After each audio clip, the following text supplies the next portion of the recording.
పర్సనల్గా నాకైతే చాలా బాగా నచ్చింది ట్రైలర్ వచ్చేసి. ఎందుకంటే మన బీజిఎం కానీ అండ్ ఆ డైలాగ్స్ కానీ మన ఎస్పెషల్లీ శ్రీవల్లి సీన్స్ ఉన్నాయి చూడండి భయ్య, అంటే ఆ కాలుతోని ఇలా హెడ్ని ఇలా లేపడం, అది చాలా మంచిగా అనిపిస్తుంది అన్నమాట. దే వే ఆఫ్ ఉమెన్ని మన సుకుమార్ గారు ఎలా ప్రొజెక్ట్ చేస్తున్నారు స్క్రీన్ మీద అనేది చాలా క్లియర్గా కనిపించింది. అది నాకు చాలా అంటే చాలా బాగా అనిపించింది అన్నమాట. అండ్ ఇక పుష్పరాజ్ గురించి తెలిసిందనమాట.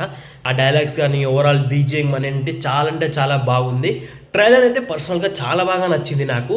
అండ్ ఇంకా మూవీ మీద ఎక్స్పెక్టేషన్స్ అయితే పెట్టుకోవచ్చు అనమాట ట్రైలర్ చూసిన తర్వాత. అండ్ ఈరోజు మనకు బీహార్లో ఈవెంట్ కూడా అయితే జరుగుతుంది, అందరికీ తెలిసిన విషయమే. సో కరెక్ట్ టైంకి అనుకున్న టైంకి అయితే ట్రైలర్ అయితే రిలీజ్ చేశారనమాట మైత్రి మూవీ మేకర్స్ వాళ్ళు. సో అది భయ్య ఓవరాల్గా ట్రైలర్ అయితే చాలా అంటే చాలా బాగుందన్నమాట. మూవీ మీద ఎక్స్పెక్టేషన్స్ పెంచుకునేటట్టు ఉంది. సో మీకు ఎలా అనిపించింది ట్రైలర్ అనేది కింద కామెంట్లో డెఫినెట్గా చెప్పండి. కొత్త వాళ్ళు వచ్చి చాలా సబ్స్క్రైబ్ చేసుకుని బెల్ అయితే ఆల్లో పెట్టుకోండి. సో మళ్ళీ కలుద్దాం నెక్స్ట్ వీడియోలో. Thank you team 2 movie tickets. జై శ్రీరామ్.